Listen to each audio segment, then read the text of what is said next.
All right. No, nobody is gonna bring a toilet for you at RTR, and there's no porta-janes.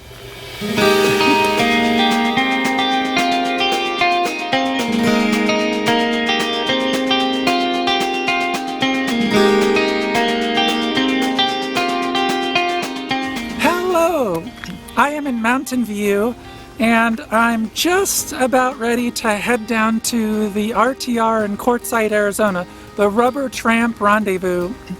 I'm just doing a walk this afternoon down the Stephen Creek Trail, and yesterday it was super sunny. Today, clearly not so much, but still really beautiful. I have been seeing a lot of posts on the different forums I'm on and stuff about the Rubber Tramp Rendezvous, the RTR in Quartzsite, and a lot of people are asking a lot of questions, and one person had even thought that there would be porta-janes there. No, there's not. You need to bring everything with you that you're going to need, including a poop bucket if that's what you need. So I'm just going to go quickly through, from my experience last year at RTR, what I think you should know. So, all right, let's go.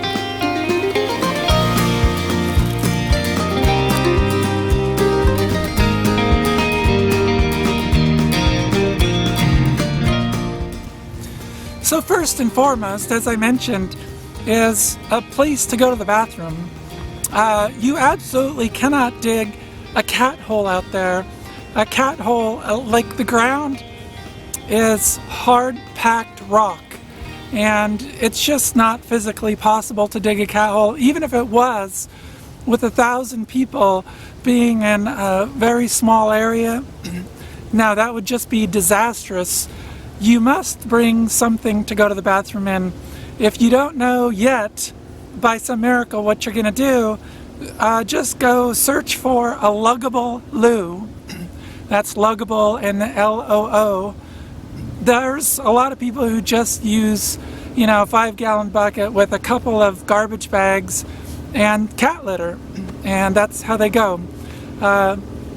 And that works. I have a composting toilet. It works awesome. I love it. But yeah, you're gonna have to figure that out. There is nothing there. You cannot drive to the nearest public restroom at the gas station because that is probably about 5 miles away, and the road in is about 1.5 miles of dirt gravel road.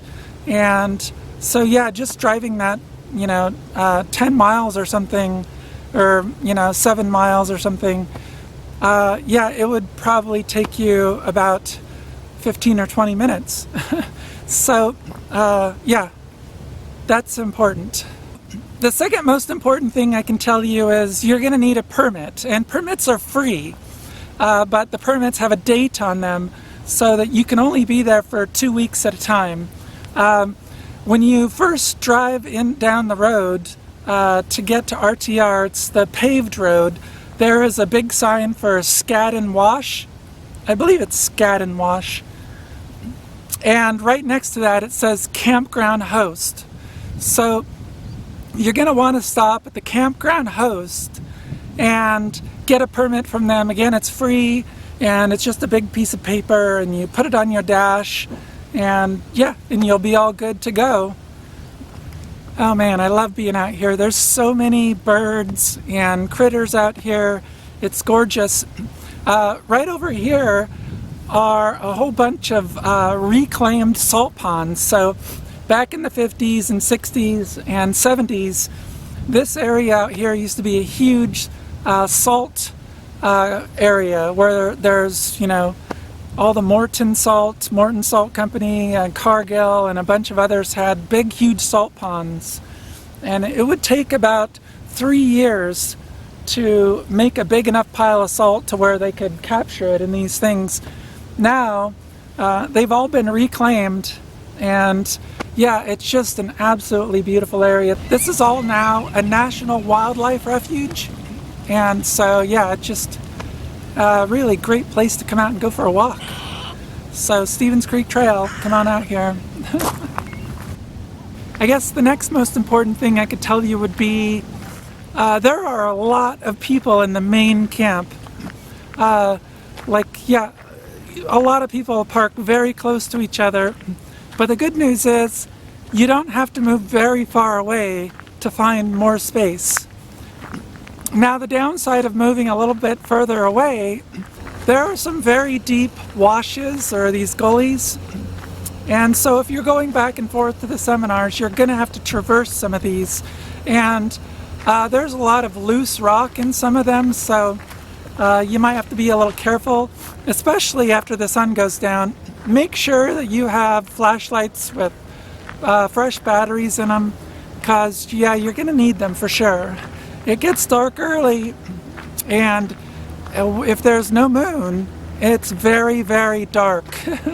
Now, the upside to having a lot of people there is that if you're looking for it, you really will find your tribe. I met a lot of really great people last year, and we all kind of convoyed together and went to Slab City and went up to Lake Havasu. We were together for a couple of months. It was awesome. It was really great. So yeah, if you're looking for community, you will find it there. And there's people of all ages. There's lots of retired people. There were younger people, people in vans and RVs. I met a guy who was just out of the military. Yeah, so there's just all sorts of different people there. Really good people. So yeah, you will meet some really fine people there. The weather in Quartzsite can change a lot on a daily basis. So last year it was warm on a day. There were a lot of cloudy days. It rained a couple of times, not very hard, but it did rain. So yeah, you need to be prepared for everything. It's going to be 70 degrees one day, and at night it could get down to the 30s. You never know. I will tell you that Arizona has some of the most beautiful sunsets that you'll ever see. The sunsets out there are amazing. Sunrises too, if you're a morning person.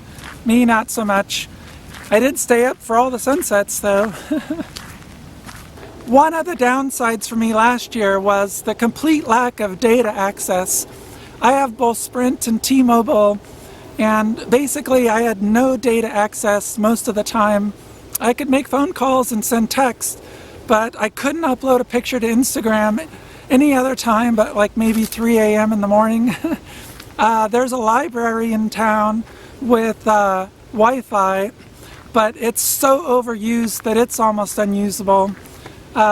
There's Wi-Fi at McDonald's. A lot of people use that. There's Wi-Fi at the truck stop at Flying J. You have to sign up for the Flying J rewards card to get the Wi-Fi. Basically, Quartzsite is a town of about 7,000 during most of the year, and in January it's a town of about 70,000. They just can't handle the bandwidth, but yeah, I don't know, maybe you'll do better. But Quartzsite is a place you should definitely try and visit. It's a fun little town. There's a couple of these really large flea markets. If you need anything RV related, any hoses or clamps or chairs or, you know, things to go on the ground, you will find it in Quartzsite. Everything that you need for an RV will be there. Generators, whatever, solar. Yeah, a really fun town. There's lots of things to do around. Last year we went to the Lake Havasu Balloon Fest, and that was a lot of fun. I'm sure it's going to be around the same time this year. Look it up, the Lake Havasu Balloon Fest. Yeah, that was really cool.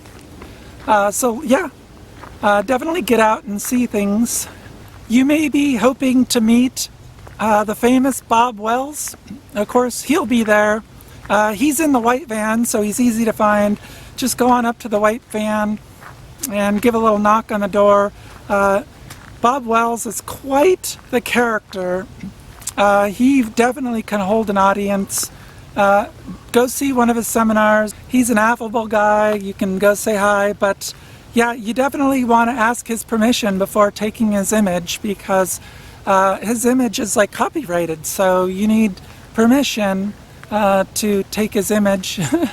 You should definitely talk to him about the shape-shifting reptilian overlords that are controlling all of the world politics. Yeah, he can tell you all about that and the neural network that they create using cell phones to spy on us out in the desert. So, yeah, the shape-shifting reptilian overlords are always a good topic to talk about. I am done with my walk, which means I am done with my talk. So, I will be leaving Mountain View for Courtside on Tuesday morning. So I should be there around Thursday. Hope to meet you. I'm going to be parked off to the side a little bit, probably in the same place I was parked last year. Really looking forward to this. It's, again, like I say, it's a really great group of people. All right. I see just the tiniest speck of blue sky there. I wonder if it's going to clear up. Probably not.